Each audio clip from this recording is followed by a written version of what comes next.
Oh boy, this is the worst side of this desk. Everything's in the way.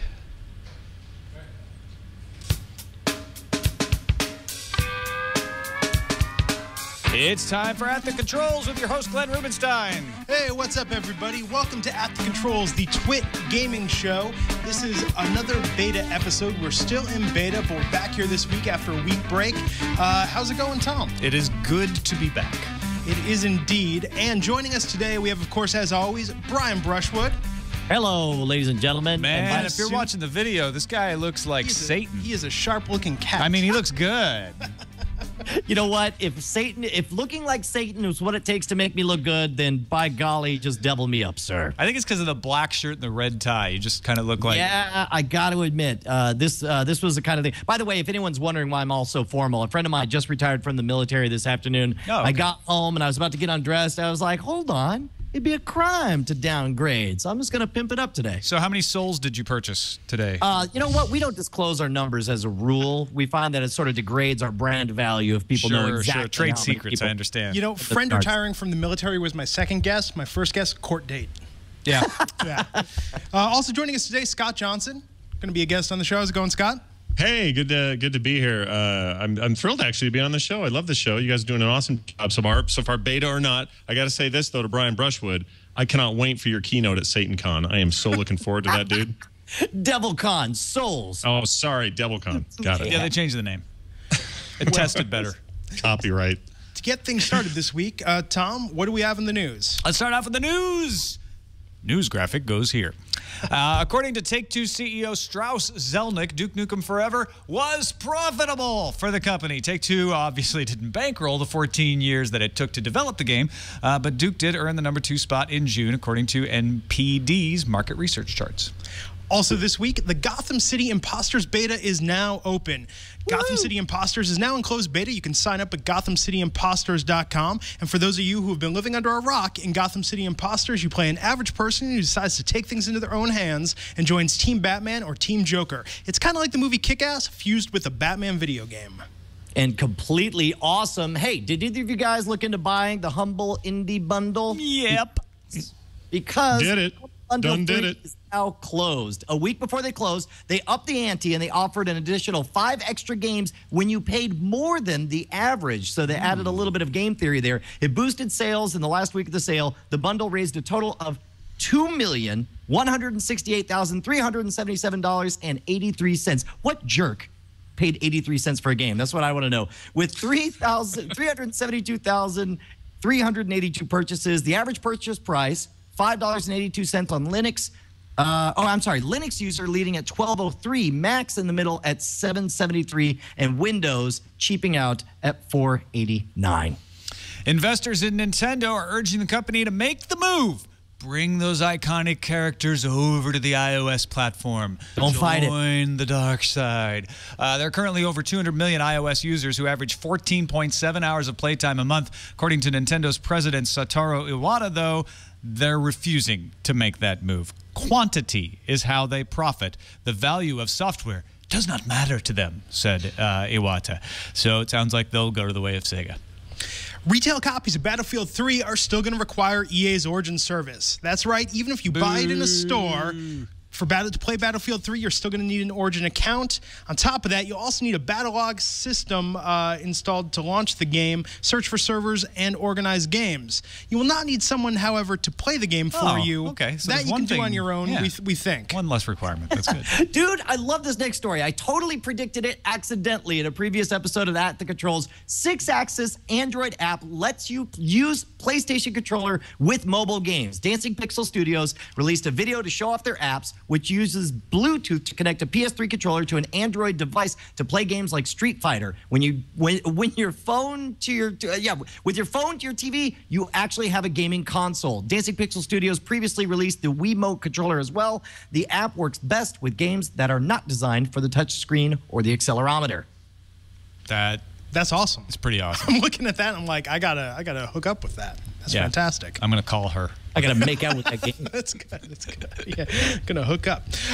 Let's move on to this week's control issue, which is GameFly to begin offering downloadable rentals for the PC. The 9-year-old company is finally changing their business model. The successful downloadable content created, that model created by iTunes and Netflix, is going to go into closed beta on September 8th. Now, initially, GameFly subscribers are only able to download unlimited Windows PC games from their library. You can play them as often and as long as you like, just like before. And best thing is, unlike Netflix, they're not separating it out. So if you have a GameFly subscription where you're able to get games in the mail, you're also going to have access to 100 and some odd titles at launch. The way Netflix used to do it. Yes, for one low price. I put this in control issues because I thought this was just fantastic news for the PC gaming market. Now, obviously, there was a service like this that still exists, been around for a few years in the UK, that has this ability. And I know that GameTap tried this for a while, but that was kind of older games. That was more Flash-based. But this, I think, is just a huge step forward for PC games. What's cool about this, it's like Rhapsody or Rdio or Spotify for games. You download a game, you can play it as often as you want, as long as you're subscribed.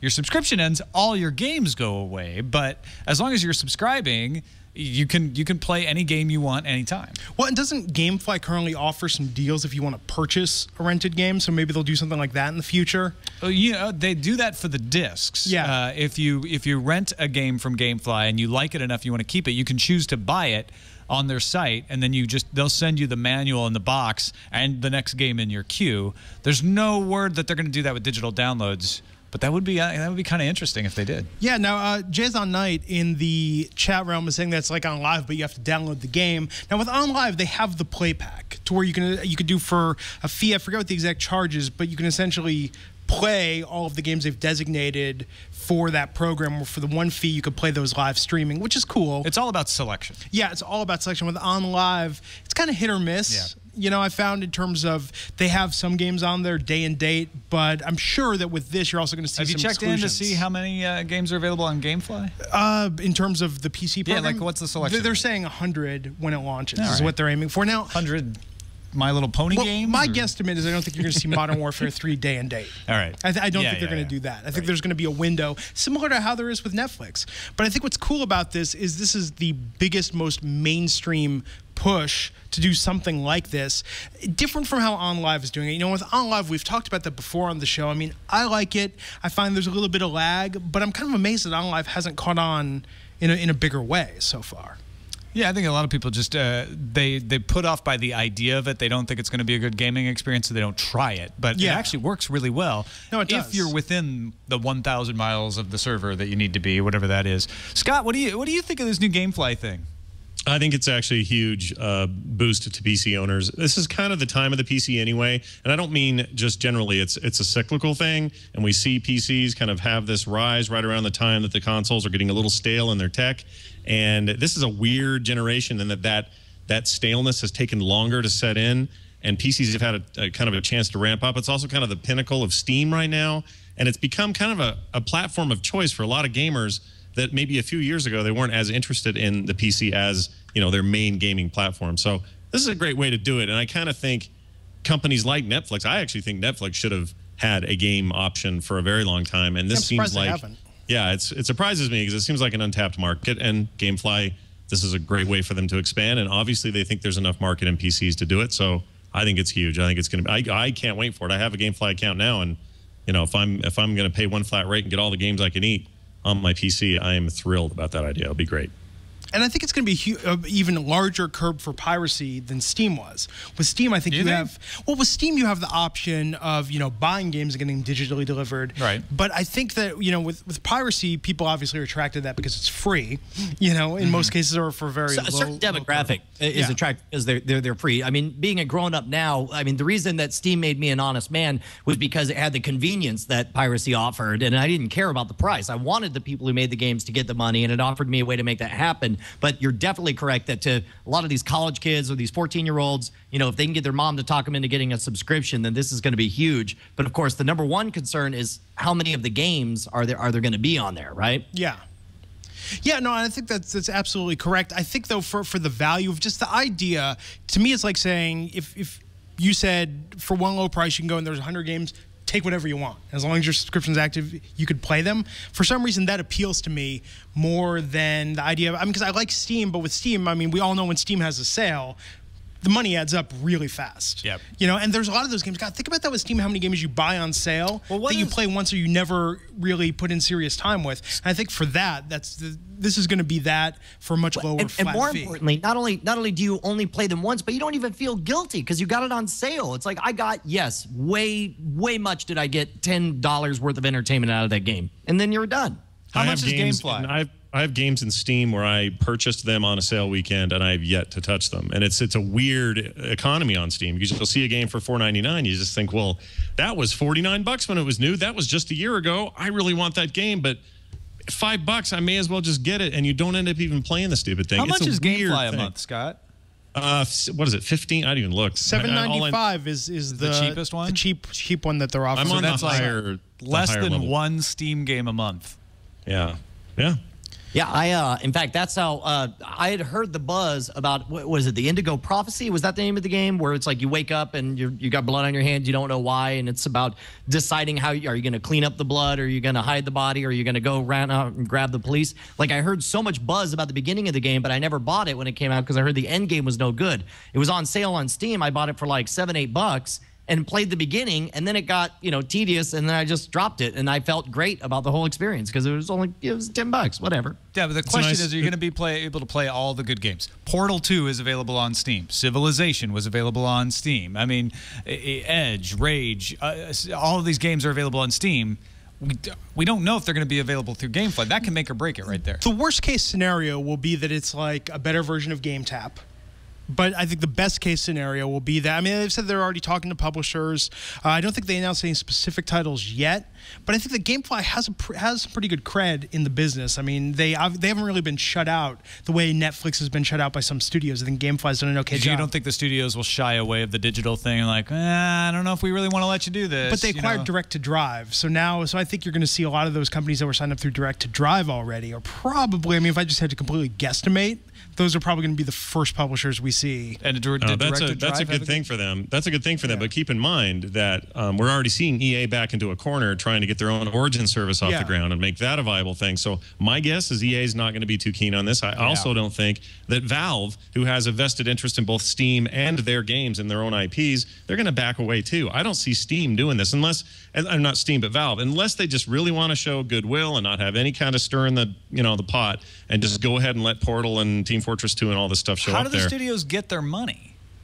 Yeah, but that's the trick. How do they get a licensing fee? They're gonna have to divvy it up. I mean, it's gonna be complicated accounting. Like I said, I think we're gonna see a window. I don't think we're gonna see brand new games day and date, which is something that OnLive has actually done. But I don't think in OnLive's play pack, I don't think you're gonna be able to play Deus Ex Human Revolution day one with the play pack. I mean, you could buy it for OnLive and play it on the micro console, but I think there's going to be exclusions. But I think that for this post 90, 180 day window, I think that's where it's really going to be at. Now, I think so. Selection is one concern. The other one's going to be how's the DRM going to be? Yeah. I mean, if it's insanely crippling seamless? DRM, if it's like Witcher 2 DRM that slows down the game performance, right? Or I have to be online to play. Yeah, I think have to be online to play. That I think seems more maybe realistic. I don't have to be online to play my Rhapsody music. Yeah. And it's a subscription service. There should be a way around that. So here's my question to you guys. Is it going to be the kind of thing, the way GameFly exists right now is you physically get the media, you play the game, and then you send the media back, and then you get a different bit of media. Is it going to be the kind of thing where you have to re-download, let's say I download Deus Ex, I play it for a while, and then I decide I'm done, and then I want to download Battlefield 3 and play it for a while. Do I have to re-download Deus Ex? No. No, they said in the USA Today article that the games will reside on your system. Yeah, as long as you got enough room on your hard drive, you can keep them there and play them as long as your subscription's active. Oh, well, then that's great because now we're talking about a service more like MOG or Spotify or the something that's like as long as you're paying, it's all like that would okay. Now I'm sensing the brilliantness of this, and real quick, I do want to chime in on what Scott said at the very beginning of this. This is very much the PC's year. The next year or two is going to be very much for the PC, and you're right. It did take a lot longer to ramp up to become a dominant platform because this year there wasn't a refresh of the consoles. Instead, they all made bizarre webcams and did 3D stuff instead. But keep in mind, like I think 2 years ago, a year and a half ago, Steam released a press release saying that Steam is the #1 gaming platform worldwide. wide, bigger than the DS Lite, bigger than all the three consoles. I mean, it's already looking good for PCs, and the fact that people are actually committing money in order to adapt their business to make money on the PC market is good news for PC gamers in general, assuming, you know, the service doesn't totally blow. No, I agree, and I think that'll be the key. Is how is it when it launches? I saw the news story this week. I think that was probably the story that I was most excited about this week, just because it is a huge shift forward with PC games. That's something we've talked about before. This concept of why can't you rent PC games? I think that's been my #1 gripe. If I had to pick an unfair advantage that consoles have had over PC games throughout my lifetime, is that you cannot rent PC software because of the inherent fear that you're going to copy it, which, newsflash, you can copy console software. People have been doing that for as long as I can remember. I mean, all of these piracy arguments have the same thing, which is like you're trying to stop legally obedient people from doing the things that the pirates already did. And you haven't stopped the pirates. Yeah, it's still there. So I think it's going to be cool. I'm looking forward to it when it launches. It'll be an interesting wrinkle in what has been a very strong year, I think, for PC games overall. I mean, it seems like PC gaming is really making a bit of a comeback. Not that it ever went away, but it seemed like people have been calling there were a lot of people saying it was dead for a while. People have been saying that, though, since. I mean, when I worked at CNET as senior editor for PC games in 2000, it was like, oh, PC games are dead, man. Has peaked, and now the number of people saying it's dead is declining. Yeah. Yeah, well, it'll do this again. Speaking index. whether we like it or not, it'll do this again. It always does. There'll be a period where new consoles are out and everyone's getting their head blown apart by the amazing new home consoles, hopefully. And then what happens is PCs kind of go, they fall out of favor. People talk a lot, but there's this core audience that never leaves, and they'll always be there. So right now, what the nice thing about it is now that we have now a platform that is friendly to everybody. We have a lot of compatibility issues, and all the garbage that used to come with PC gaming is kind of out the window these days. It's a really clean running environment. It's kind of in Microsoft's court to make sure that Windows continues to be a viable platform for games. And if they keep doing that, I see good things in the future. Yeah, consoles are dead. Well, I mean, we were talking about 2 weeks ago. People are saying that now in the age of the iOS and Android, our portable, dedicated portable gaming consoles, are those dead now? I think that's the thing. I think people look for a downturn, and it makes a very good story, especially for lazy journalists. There you go. It's totally true. Yeah. Rubenstein to journalism. You're lazy. Spoken truth to journalism. Let's move on to what we're playing. Insert graphic here. Okay, so this week, not a great week for new games to be released, but a pretty strong week for new demos to be released. On the PS3, I was playing Driver San Francisco, which I have to say, very impressed by the look of the game, very impressed with how they've recreated. That's great, Alex. That's Vet San Francisco, and it's sad that I recognize that just from the graphics need to be upgraded. Just a tad. It's a little. Just beta. Shout out to Gilman Louie and Spectrum Holobyte out there. That old school. Okay, so Driver San Francisco looks really cool. The thing that I was most shocked about playing the demo is the plot premise of the game, because you can't get out of the car and run around and switch cars. So they have this weird plot point that the main character can shift into other bodies. So you're driving your car, and if you see another vehicle that you want to start driving, you just body snatch. Yeah, essentially, and it's set up like a buddy cop movie. The whole story. So you have all these side missions. Like there's one mission in the demo where you're in this father-daughter racing team that you're shifting into. I'm not so sold on the story, but I have to say that the control and the graphics and the recreation of San Francisco look really cool. Now this is the one with the PC version requires you to always have an internet online connection. Play. Yes. Is it worth that if you want to play it on PC? You know, I'll probably be playing it on the PS3 when it comes out, just because with games like this, I tend to prefer that more, just for the Twitch factor of it. I don't know, it's just how I am. That on the PC, doesn't it seem like at a certain point, if you really want to play driving games, you should get that hardcore steering wheel peripheral? Remember when those? Yeah, but a 360 controller works great on a PC. There's no, I mean, I got Dirt 3 on a PC this year. It was the best looking version. You could scale that thing up, and a 360 controller is great on PCs. Yeah, I found with my PC, just, I don't know, I've discussed on the show before the random crashes and problems that I've had sometimes with performance envelope pushing games. I just need to get a new gaming PC. That's really what it comes down to. Obviously, that's the answer. That's what I explained to my wife. I say, this is just proof I need a new gaming PC. You can show her this episode. Yes, exactly. Drive the point home. So also that came out on demo this week Madden 2012 for the PS3, Right. which I have to say looks remarkably different than NCAA 2012, which has still been sucking up a little bit of my time in terms of what I've been playing. Madden 2012, though, I got to say, this year, I'm not so certain that Madden's going to be the superior game to NCAA. I kind of like NCAA 2012 Really? a little bit better in terms of the approach. Now, one thing I'll notice with Madden 2012 demo is if you are just content to spend the entire time playing Green Bay Packers versus the Chicago Bears, then all you need is the demo. Really? Because you Yeah, can just play 'cause you that can play again and again. everything, Yeah. I mean, it's fun. It's good. When Madden comes out August 30th, I'm going to be putting in easily a week on that game. But I was really struck by how different it looks than NCAA, and I think that the player character models look like weird zombies in Madden. I actually think the player character models Those look are better. much better in NCAA 2012. Also been playing. Glenn, do you think think Madden's still the thing that ushers in the fall? Like that's still the game that everyone goes, all right, from here on out, it's crazy town. It's great games every weekend. Oh, definitely. I think in terms yeah. of the season, I mean, if you look at what's coming out week to week, I think that Madden is the sea change on the release schedule. Once Madden comes out, then it's an avalanche of titles coming out from week to week. So I think, although wasn't it pushed back a little bit this year, slightly? I think Madden was. Well, it got bumped a little because of the whole lockout. Because of the and lockout what they were gonna situation. do. Sure. So they've resolved that now, of course, and August 30th, it's coming out.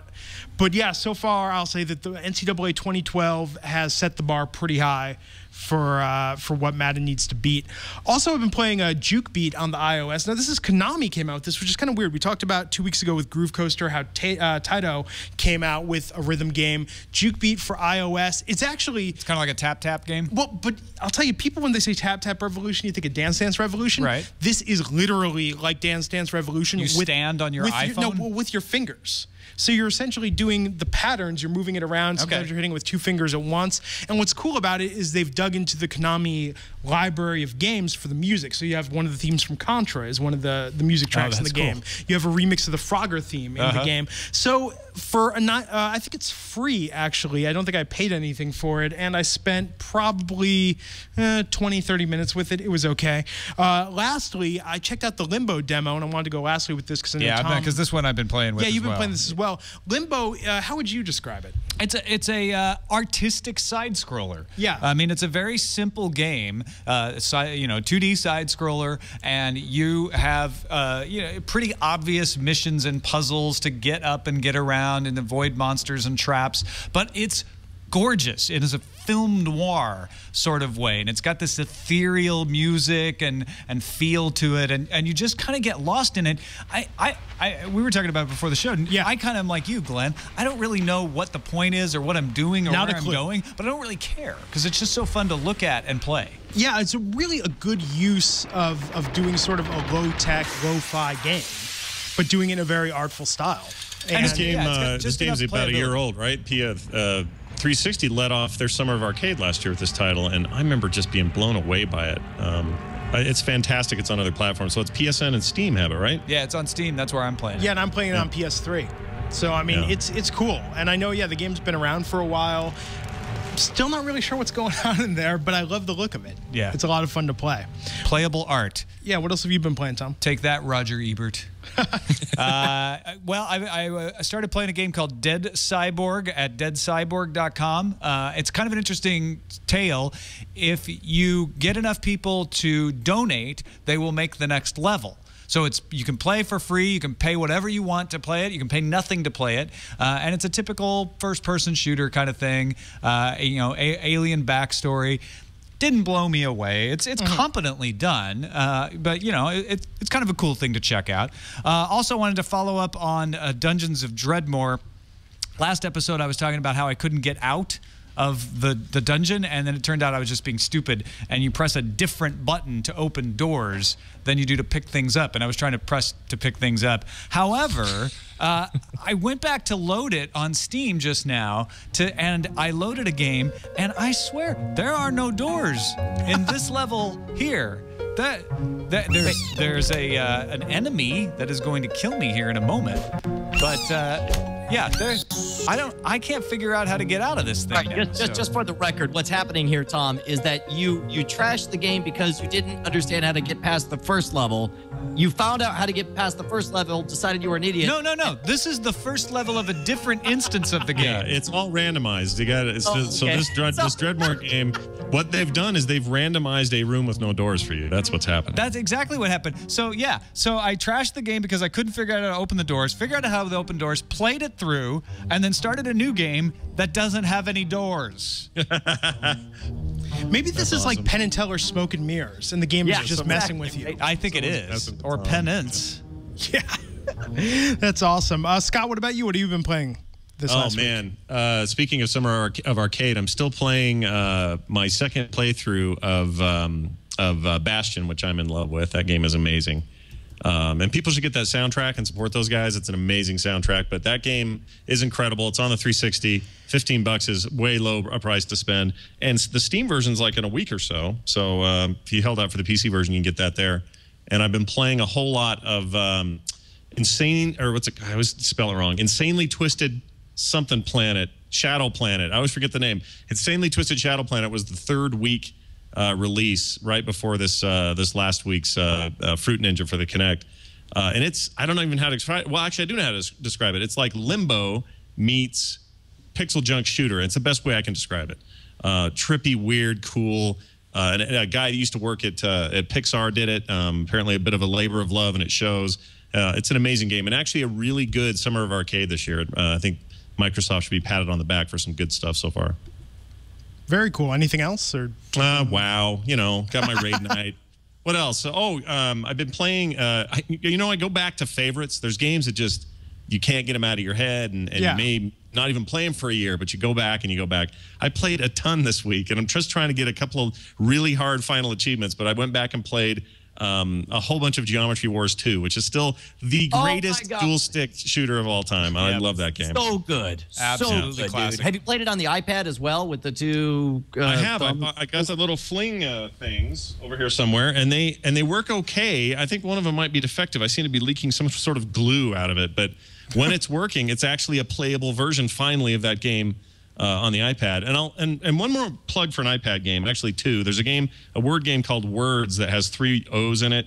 If you'd like word games, suffice it to say you have to get this game. It's an iOS game. But I've been playing Pocket RPG, which is if you took Diablo and mixed it with Geometry Wars, and this is going to sound weird, that's the game. There's a loot system, an RPG leveling up system, but the gameplay is a dual stick shooter, and it actually plays really well even without the sticks. It's surprisingly responsive. So yeah, a lot of iOS stuff for me lately. They've been Hey, that reminds me, me, Tiny Tower upgraded their game. Oh, what are they doing now? Yeah, they added costumes for the characters, and you can upgrade the stock levels for floors by spending bucks. Oh, crap. I thought I was over the addiction. Now you got me dragging me back in. I can't believe you guys, but is the game really that good? No, it's levels. terrible. I mean, I know you gave me crap for the Degrassi game, which, by the way, Chapter 2 of the Degrassi game came out this week. And this time, instead of having to unlock all the bonuses and behind-the-scenes stuff, you can just pay like $3 extra for it, which I totally did. Because, Brian, save us. No, Dude, Brian, yeah. I will save you from your iOS shenanigans and your tiny towers, because I went to, at this moment, it was the world's mecca of hardcore PC gaming. I went up to QuakeCon, and I almost didn't go. Every year, as you know, in Dallas, they have this giant convention. id Software puts it on, and they have an entire BYOC, bring your own computer, the biggest LAN party I've ever seen. We're talking thousands of people. Security is insane. They go in, you have to wait in line, you have to get your every piece of hardware tagged with the barcode associated with your badge number. They check everything going in, they check everything going out, and it's 24 hours nonstop LAN partying in there.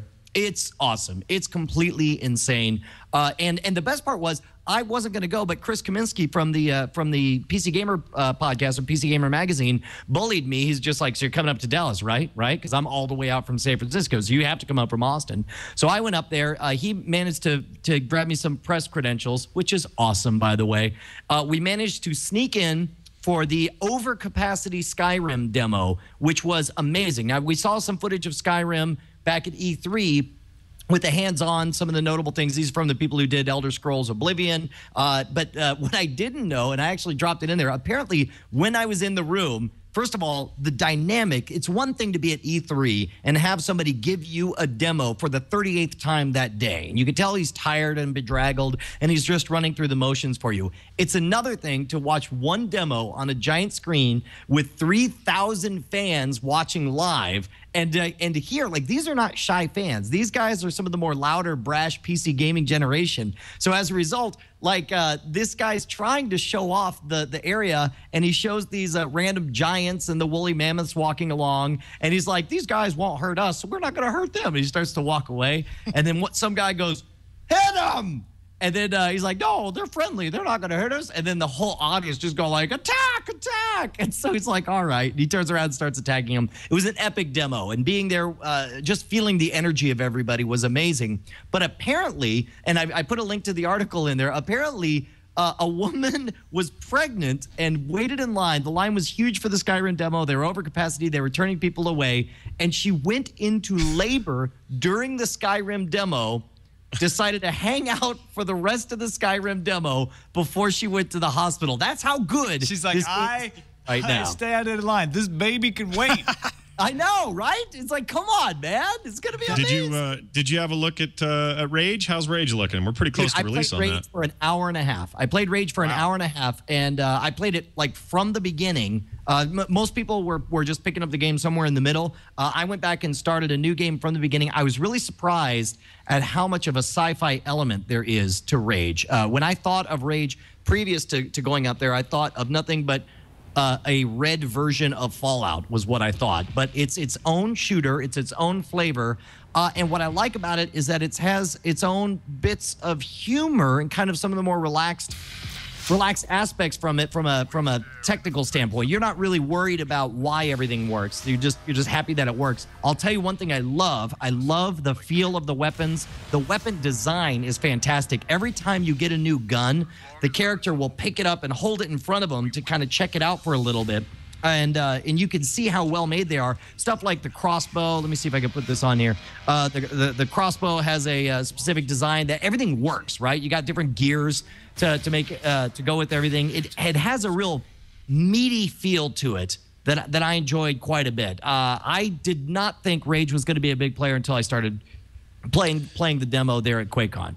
Sure. And I mean, id Software, obviously, there's a huge legacy there, and we're all excited about anything they do. But more than anything probably since Quake 2 has gotten me as excited as I am about this. I think it looks fantastic. And you're right. There's way more here than post-apocalyptic shooter game. There's elements of all sorts of genres. I mean, that it happens to be set in this sort of wasteland full of mutants, but there's some crazy crap going on. I am beyond stoked for this game, and I'm excited to play. I knew to be excited about Skyrim. I knew to be excited about Rage. I did not know that I would give one flip about Prey 2. Now, I played Prey 1. I played through the whole demo. Really loved it. I think it's one of the most underrated games, especially in that it introduced many of the dynamics that Portal was praised for. They were already old hat because of Prey, but also for the storytelling aspects. If you don't remember, how many guys played Prey? Did you guys play the demo? I played the whole game. Right. Okay. So you played the whole thing. Prey 2 is totally different. It's a completely separate story. And in fact, let me see if I got some footage of it here. The demo blew me away because the idea with Prey 2 is that in addition to all the different, let me mute this, in addition to all the different random stuff people grabbed from planet Earth, one of the things they grabbed was a 737, and on that 737 was a Sky Marshal who had essentially a pea shooter, right? Just a 9mm pistol or whatever. And so he starts tearing stuff up, and they don't say how, but when the game resumes, apparently he has made himself comfortable in this bizarre alien world and is now a total badass bounty hunter. If you want the Boba Fett experience, the ability to sort of, you're seeing now like all the enemies are showing up in red, whereas the target is showing up in purple right there. So what is happening is he's got a bounty that he's trying to collect, but this guy has the ability to keep teleporting away and it's like they've intentionally built the whole game around specific novel experiences. What you guys wanted out of the parkour in Brink is what they're delivering here, and that you're able to climb up just about anything. You got all kinds of different gizmos that you're using. That, for example, these are like some bola balls that you're flying out to tie them up, but to keep them alive. And the thing that I loved the most about it is that it seemed like it had a little bit of kind of a Men in Black flavor to it. It wasn't taking itself too seriously. Obviously, at some point, they put the equivalent of a babblefish in your ear because the aliens have character. They're all speaking English. It's really engaging and just a little bit silly, but mainly badass. This thing went from 0 on my radar to 11. It is probably the thing I'm most excited about after having hung out at QuakeCon. I've got a technical question about Prey 2. Is it still doing using IdTech 4 or are they using IdTech 5? I didn't pay attention to that part. I was too busy laughing when the guy was pushing random aliens off the sides of buildings. I was actually going to ask you the same thing because IdTech 4, I mean, the Doom 3 engine essentially is what they used for Prey 1, and it very much showed. It was kind of that monster closet, closed quarters, not a lot of Vista type stuff. Whereas in Rage, we're obviously seeing, incredible draw distance and all that. It would be really nice if Prey 2 featured some of that, I guess. I'll tell you what, it looked fantastic. And the art style, it looks very Blade Runner-ish. It's very over-the-top. It reminded me of kind of what I would imagine kind of a Snow Crash universe with aliens to look like, with everything being enhanced from your abilities to the way you view the world. Really looking forward to this one. No, it looks great.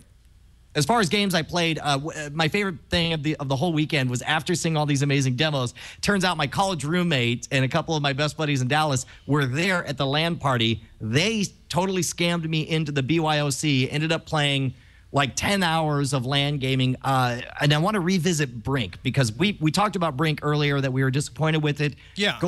Playing it in a LAN environment, that game really deserves its due. We had a really good time, played it for about 6 hours straight until 4 a.m. I now get it. I get what they were going for with Brink, and I really enjoyed it. Could it be, I mean, is that any better than you'd get with any other shooter, any other modern shooter? If you went in there with like Bad Company or something like that. If you went in there with Action Quake, would that be superior? Yeah. It was novel. It was novel because of the fact that to unlock certain weapons, you had to complete these individual challenges, and some of them are King of the Hill challenges where they keep sending bigger and bigger waves of people after you, and you have to keep fighting them off. And then you unlock a better weapon, and so then you're able to take on bigger challenges. I got a little bit of the gun lust, to cop a phrase from one Dan Stapleton over at PC Gamer. But once you get that gun lust going on and you get that unlock, it was really cool to build up to the point where I had the minigun and then go back to LAN play with the minigun. Yeah. No, I liked Brink. I just felt like, I don't know, there were so many quirks in the game that didn't quite do it for me. And as I said before, if you could shoot the glass in that damn aquarium, it would be game of the year. You will never let that go. Because why would you put that in a game? Why would you have something that's so clearly crying out to be shot at? It's clearly bulletproof glass. They protected their fish. I'm going to bring Brink in here, and I'm going to show you that segment. And you're going to say the same thing, like, why can't I do that? I'm going to say, thank good they protected the fish. Okay, this is a serious plea, ladies and gentlemen. We need headers to our different segments so that I don't have to sit here and go, games coming out this week. What are the games coming out this week? The game's coming out this week. Good you ask, because I have the answer. Happy to ask. Yeah, Age of Empires Online is coming out for the PC. This is going to be a freemium that beta game. a little bit. It was interesting. I played the beta just a little. It was, I'm an old school AOE fan. I love Age of Empires, and forever. And Age of Empires 2 really is the pinnacle for me. 3 was all right. It was beautiful, but it wasn't quite the gameplay experience 2 was. 2 was pretty insane. And I got kind of a 2 vibe out of it, but there's something missing. Can't put my finger on it. Maybe that's all ironed out of beta, but I'm still excited. I'm excited to play it, check it out, see what the pay for features are, and whether or not this is going to be worth anyone's time. Yeah, it's interesting to me. I haven't really gotten hardcore into AoE probably since 2, I think, was the last one that I really spent some time with. So this is going to be interesting, and I'm curious about how they're going to do the freemium model with it in terms of what you're going to be able to play and how it's going to work. So I'm looking at Wikipedia. Playable civilizations will include the Greeks and Egyptians at release, with plans to add the Celtic and Persian civilizations later. So that should be kind of cool. Also coming out this week, 2 titles coming out that are more sort of in a Japanese anime style. We have No More Heroes, Heroes Paradise on the PS3 that's coming out with Move support. And then we have El Shaddai, Ascension of the Metatron. El Shaddai, which when I first heard that, I feel bad as the son of a rabbi for not recognizing immediately that was Hebrew. Yeah, I mean, El Shaddai sounds kind of, well, maybe a Jewish Mexican wrestler, like El Shaddai. But no, that's in this quarter. That's Hebrew, I believe, for God Almighty. And so that's coming out for the PS3 and the 360. Curious about playing it. I think it looks kind of cool. But, it's kind of a weird time for games, August. You find that... It's a dead zone, yeah. A little everybody's saving their powder for the holiday season. And, they've kind of... This is that dip between when you really, push your release to sell a lot at the holidays and the things that you want to sell early enough that they don't suffer because they get crushed by this stuff coming out for the holidays. Yeah, and Scott pointed out earlier, Madden is really, I think, the kickoff for when the hugely busy season for games. Yep. Kickoff. The kickoff. And see what I did there? There's sometimes little gems, though. This period of time can be, there's some great new DLC out for Civilization 5 everyone should get. And there's little things here and there that you can catch. But again, it's because of digital distribution. And if we were just held to what shows up at Walmart, this would be the driest year I can remember in recent history. There was nothing this week, nothing new.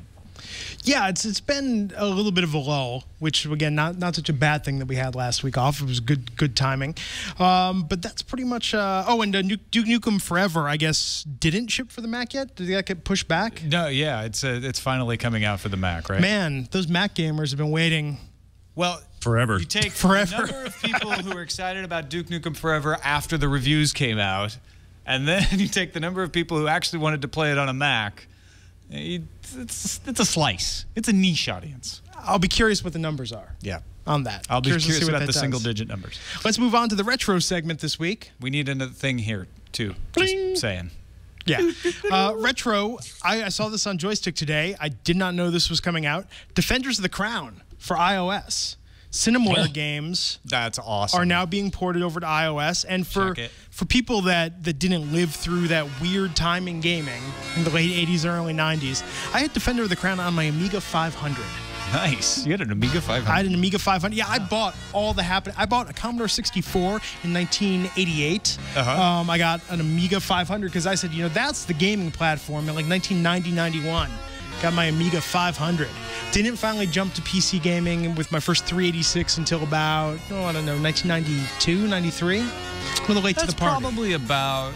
I probably jumped a little earlier than that, 90 or 91. But my PC gaming started when I got my IBM PS2, mostly with Civilization, the original Civilization. Dude, wow, they are going real retro here too, aren't they? No, it's emulated. It's the actual game, Defender of the Crown. It's the code, just ported over. It's the actual code ported over, running emulation on iOS. You realize that around this time, my dad had a 286 that I would play games on, and I wanted an Amiga so bad that I would buy Amiga magazines just to look at the picture. Like this was, at an age when I should have been buying real pornography, I was buying Amiga porn instead, and I'd be like, "Oh, it looks so awesome." That is not all those colors. Spanish magazine. It's just there's so many. It's so pretty. Dark Tower looks so much better on that than on mine. Well, you look at this I can remember at the time looking at this and going, those pictures are almost like photographs. I remember Cinemaware. It seems ridiculous now. Cinemaware's entire shtick was doing very cinematic, very lush, visually stunning games at the time. Remember they had Rocket Rangers, kind of had a Rocketeer vibe going on. Not only when I saw it was Cinemaware, this is the one Cinemaware game that I never played. I love Rocket Ranger. Those are the kinds of scenes like with the horn blowers where you're just like, oh my gosh, that's like close to being a photograph. Oh yeah. Even though it doesn't look anything close to a photograph now, it felt like it back then. At the time, this was I think the high watermark for computer gaming. Yeah, it really was. And what else does Cinemaware have? They had TV Sports Football. Wasn't that their franchise? Right. I forgot about that. And that came out on the TurboGrafx, actually. Cinemaware really picked well when they chose which console system to release games for. Ken from Chicago points out 4,096 colors. I mean, that's more than the human eye can see at once. Well, the rest of us were living with CGA. This was pretty impressive. I think I spent like $1,000 on my Amiga 500. No kidding. Yeah, that was like my big gift from my father that I had to like pester him and put up half the money for my paper route. Yeah. I just remember going from my PS2 3286 to a 486DX. That was huge. Did you guys ever play? There was also, they had the Three Stooges game from Cinemaware. Did you guys ever play that? Yeah, I remember all of those. God, that was so great. That company like just board at the time. game. It was a board game that suddenly went into mini arcade segments. But Cinemaware totally dropped off the radar until I noticed like last year.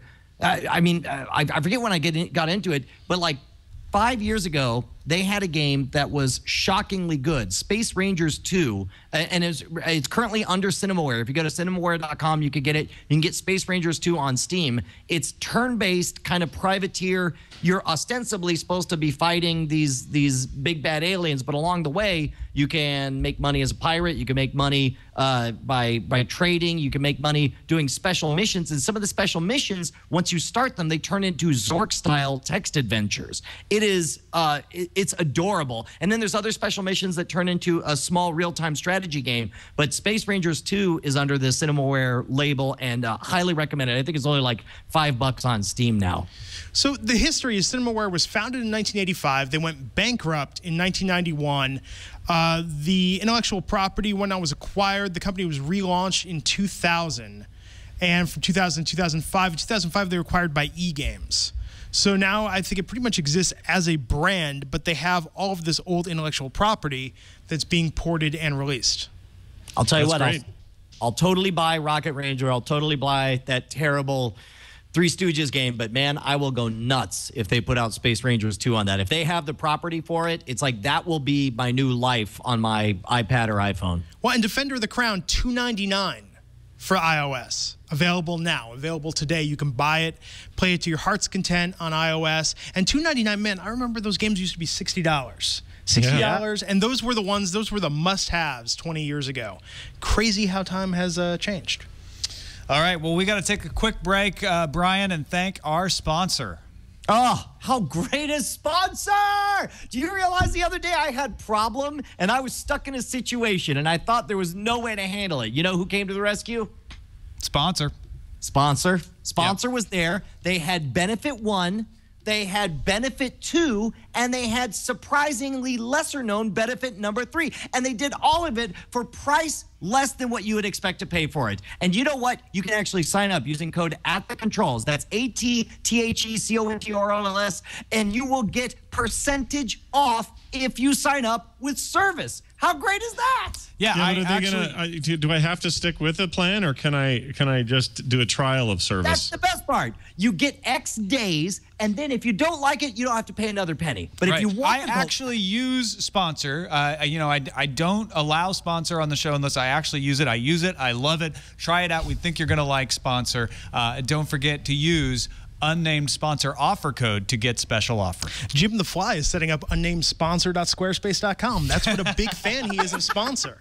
That's a hint to a future sponsor. All right. Now it is time, Alex, for Random Awesome of the Week. Everybody's a winner. Are we allowed to use that, Scott?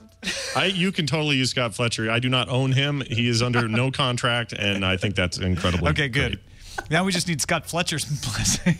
It was on a production library. That's where I got it from. Yeah. He gets around. He would love to do. He'd do that stuff for this show in a heartbeat if you asked him. Is our Random Awesome of the Week coming from you, Brian? Yeah, you know what? I got 2 proposals for you, right? And I'll tell you what. You guys can decide which of these is truly the Random Awesome of the Week. I will not marry you, so what's the other one? Yes. The first of all, on the floor of the BYOC, the Bring Your Own Computer part of the LAN party, you had all kinds of amazing concept computers that people had built from scratch. One of my favorite ones was somebody had taken a CRT monitor, gutted out the inside, put the completely operating innards of a computer inside of it, and then put an LCD in front to keep the whole thing enclosed. But the LCD in front, the LCD display didn't have a backlight on it, so you were able to see. It was sort of like the Avatar thing, where you just had images kind of floating in space, and behind them you saw the operating inner workings of the computer. But out of everything I saw, the one that totally grabbed my eye was a guy who had taken the chassis for a desktop computer. He had built the whole computer up in there, took off any kind of cooling device, both for the what do you call it, the GPU and for the CPU. So all there's fans, everything was out. Yeah, everything's out. Filled the whole thing with some kind of polymer from 3M that is non-conductive, and that I believe, and forgive me if I don't remember this correctly, I believe it evaporates at 80 degrees Celsius, and you can see. Hold on, let me actually mute the sound on this because you can hear the background. I went ahead and grabbed audio of this myself, but you can see. Wow. The whole thing, it evaporates and boils nonstop. That's how it cools the GPU and the CPU there. And of course, up top, it recollects the evaporated substance, blows it right back in there. This was so completely awesome. And I asked the guy, of course, everyone wanted to know, how far are you overclocking it? What are you doing with it? And, he said that he didn't want to push it. He was just happy to see it work, and he didn't want to screw up his investments, but as a concept, now we've seen this done with mineral oil, but the problem with mineral oil is that, it's goopy and it never dries and you can't get it off. But the fact that this stuff evaporates and was using actual evaporation as the cooling mechanism, that I thought was absolutely extraordinary, and it'll be interesting to see where this goes. Plus, it's just hypnotic to look at. Yeah, it's crazy. Look at that. It's crazy. It looks like flame. That's amazing. Yeah, it did. At first, I thought it was like, it's on fire, which would also be cool. Someone should figure that out. Exactly. That's just the yellow light. But did he say how cool it got? No, he didn't. And I got to assume if the now 80 degrees Celsius is pretty. I remember it's 80 pretty degrees. I it's just not. I mean, 100 is boiling in Celsius. Mm-hmm. Right, but 80 Celsius is not outside the realm of what's possible. Right. With chips running. I think mine's running right now at around 42 degrees Celsius or so. I remember hearing 80 degrees. I might be wrong. It can't be Fahrenheit, because otherwise it would all be evaporated, because it's greater than 80 degrees in there, I assume. I don't know. What if it is 80 degrees? It could be 80. It could be 80 degrees Fahrenheit. That would actually make more sense, because that would keep it cool. 80 degrees Celsius is pretty hot. Okay, well then I guess, man, I guess I remember thinking that there's no way it could be 80, but I guess that would make sense. Yeah, usually in an air-conditioned place, it's your temperature's around 70, so it would only boil near the card once it heated above 80.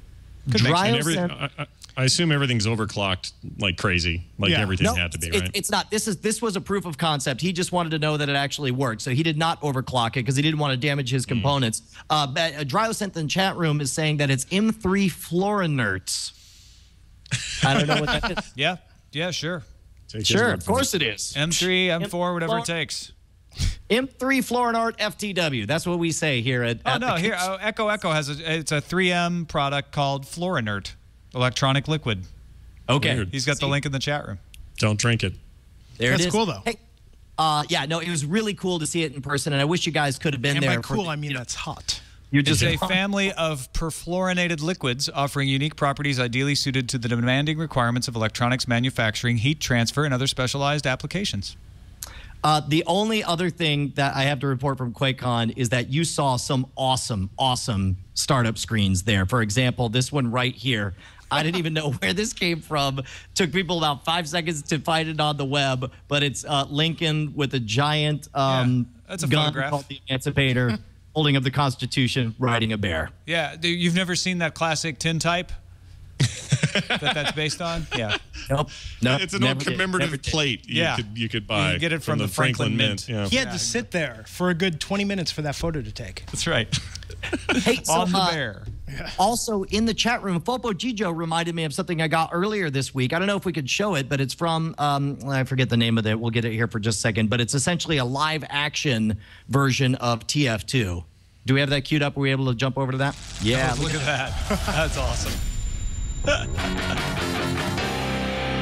Right.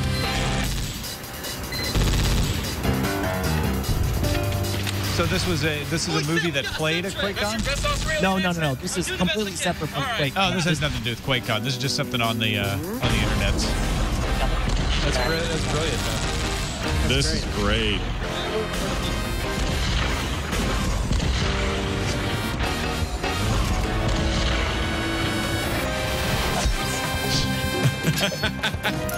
So there we go. 2 random awesomes this week.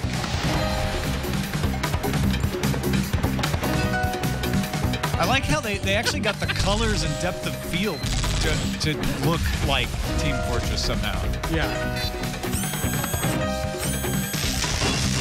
Someone's sapping my sentry!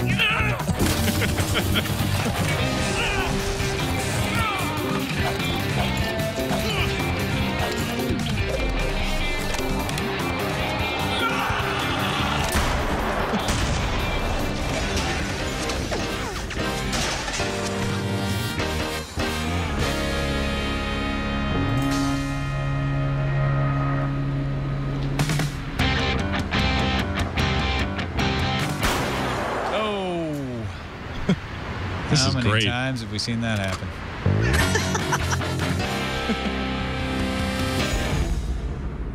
Nice. That's Yeah, really fantastic good. for those guys.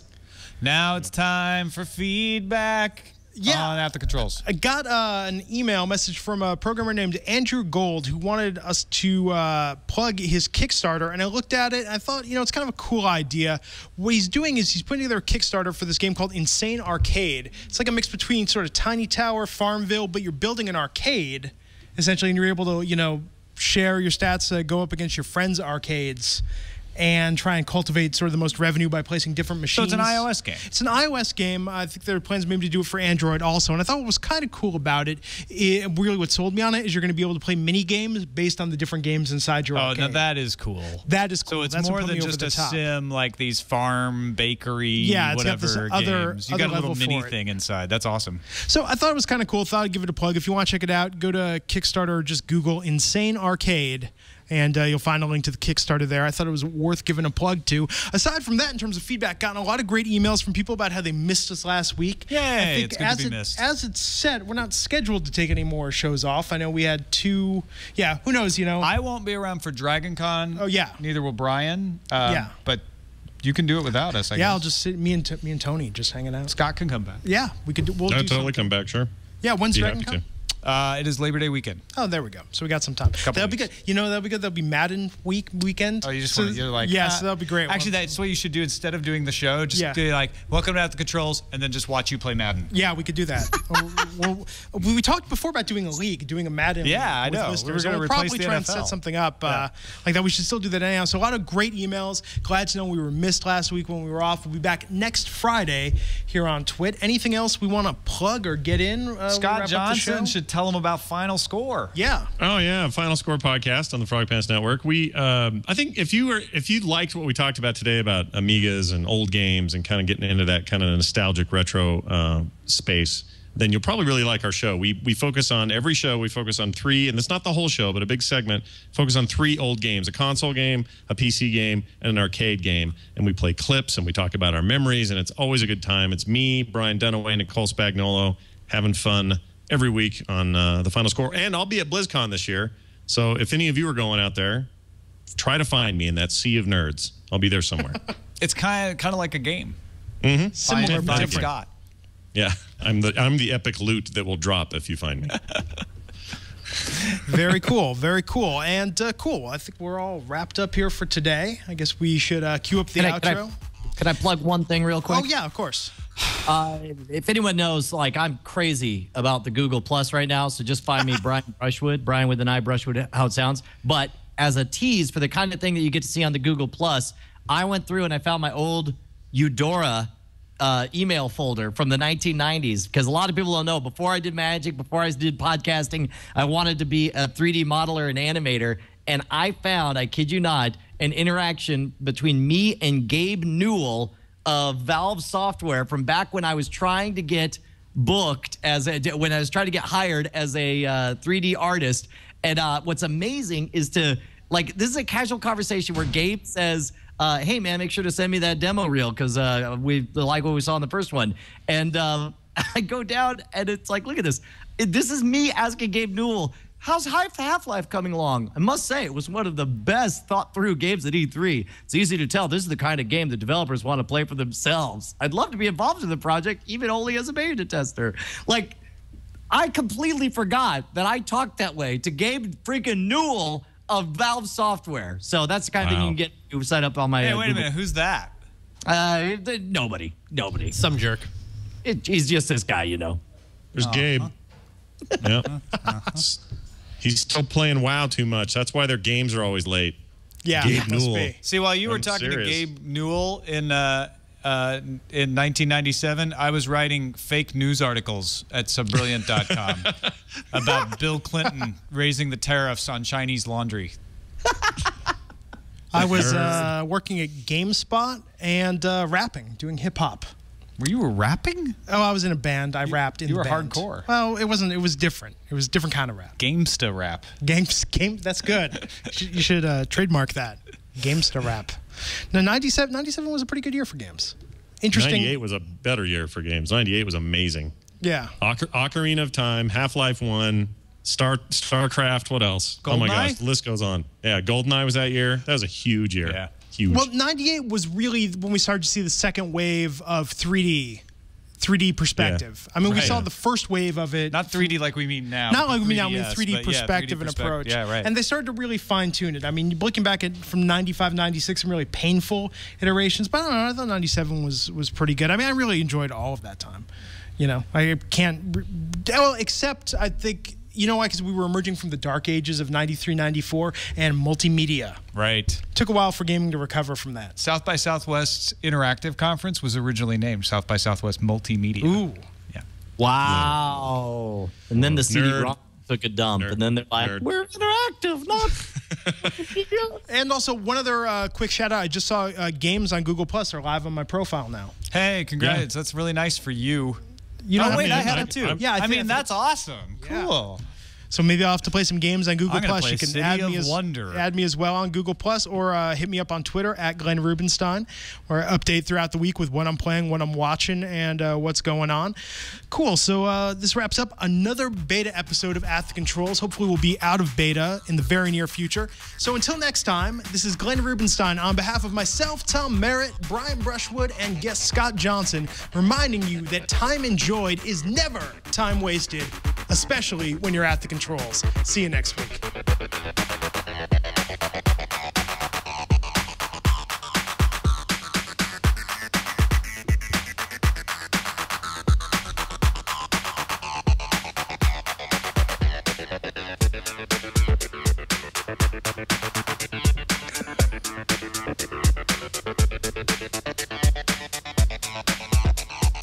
I suggest, like, instead of doing the Tech News Today dance, with this end theme, we all need to do the robot.